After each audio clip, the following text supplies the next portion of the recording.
Ryan Day hit him with an oldie, but a goodie. Adapt or die. Let's talk about how on a random ass Tuesday afternoon, Ryan Day managed to fire up college football. What's up, kid folk? It's RJ Young. I am not on a step mill. If this is your first time watching Adapt and Respond, thank you for joining us here. We talk college football year round. If you're into that, hit that subscribe button, like this video, answer the question in the comments below. Do you believe Ryan Day's message is right for the times? Because with those three words, people have stood up and said, thank you.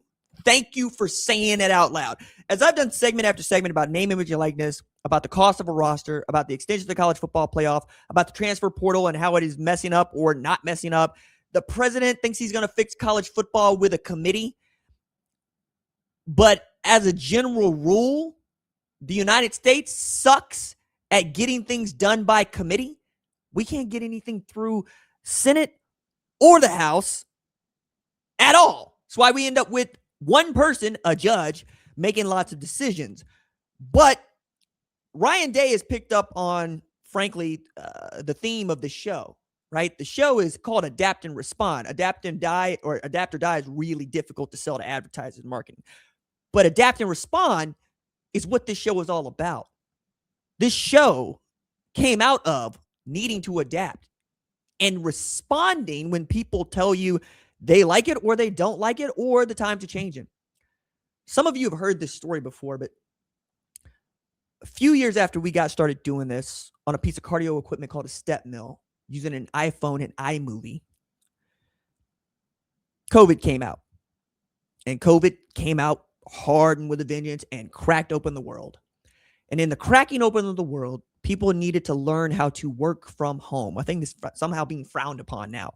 But at the time, large studio shows on network television, among others, were trying to figure out how to do what I am doing right here, right now, and what I have been doing for 8 years. Make a quality product from the comfort of your home. And while I saw host after host bitch moaning and complaining about making their show out of a broom closet and having crappy equipment to do it with, I saw an opportunity to exploit a market inefficiency while they were having to make a decision about whether or not they were going to adapt or they were going to die. And I don't take any pleasure in telling you media, sports media, is kind of sort of under attack, guys. It's really difficult to keep a job in this industry. It's really hard. And a lot of it comes down to, can you adapt? I came up a writer. My master's is in professional writing. Master's I was working on is rhetoric. PhD I was working on creative nonfiction. Like, writing is who I am and what I do. I've written 2 books. Hopefully get to write a third here very soon that I get to tell you about. But that's who I am. But why YouTube? Because that's where the people are.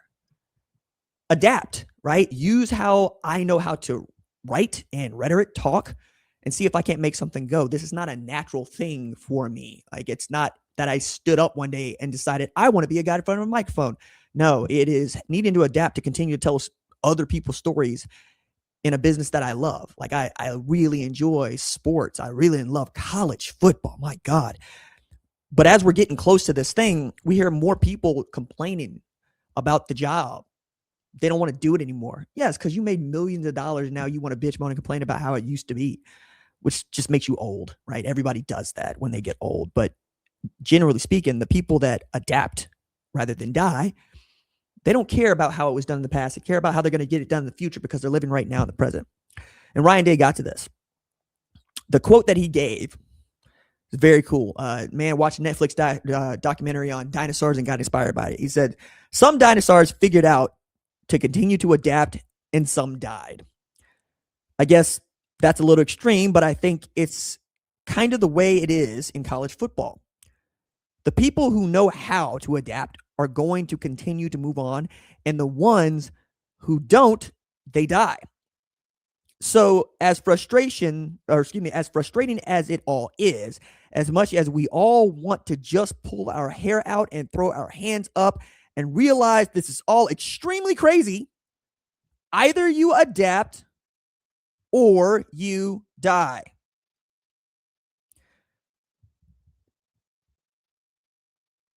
There it is. And I've been saying this. You know I've been saying this, and I've been saying this, and I've been saying this, and I've been saying this. Enough with the complaining about how things are. I say often, spot the friggin' football. Play it. Let's go. I don't give a damn that it's third and a mile. Play the game. I don't give a damn that, hey, look, we're extending the college football playoff. Oh my God, we have 138 teams playing FBS football. How many of them can win a national championship? I often say to the people that don't want to see an extension of the playoff or don't think an undefeated team from a lower tier deserves an opportunity to get that ass whooping that Indiana was handing out last year, you tell it to the kid that is slaving away at 5 a.m. tomorrow in some strength conditioning room getting yelled at, spit on, spittle coming out of his mouth from his strength coach about how bad do you want it that he can't play for a championship. You do that. I'll watch. You go up to somebody who's been working their whole life just for the chance to make a difference, and you rip that from them. I'll watch. I'll watch because you're not going to do it. You will not pry an opportunity to play for the gold from a working man's cold, dead kung fu grip.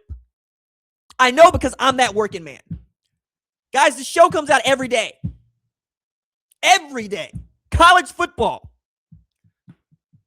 I love my job. I get to do my job. It is work. The idea that someone making $1 million to coach college football or more in some ways, or to play it, has the nerve to complain out in public about how it is going, yo, man, that means somebody don't need no more money, or they don't need the job anymore, which is way worse. And some of them stepped down. Some of them decided they don't want to do it no more. Good for you. Go with God. Vaya con Dios. The rest of us got some friggin' work to do, my guy. Move aside. Let us go to work. Get out of my way. Stop trying to claw back what it was because we're willing to outwork you. Geniuses are not born. They are created. Will you be the best to ever do it without talent? No. Can you bet to be really, really, really, really friggin' good by continuing to gnaw at the craft until such a time as you've reached its end? Look,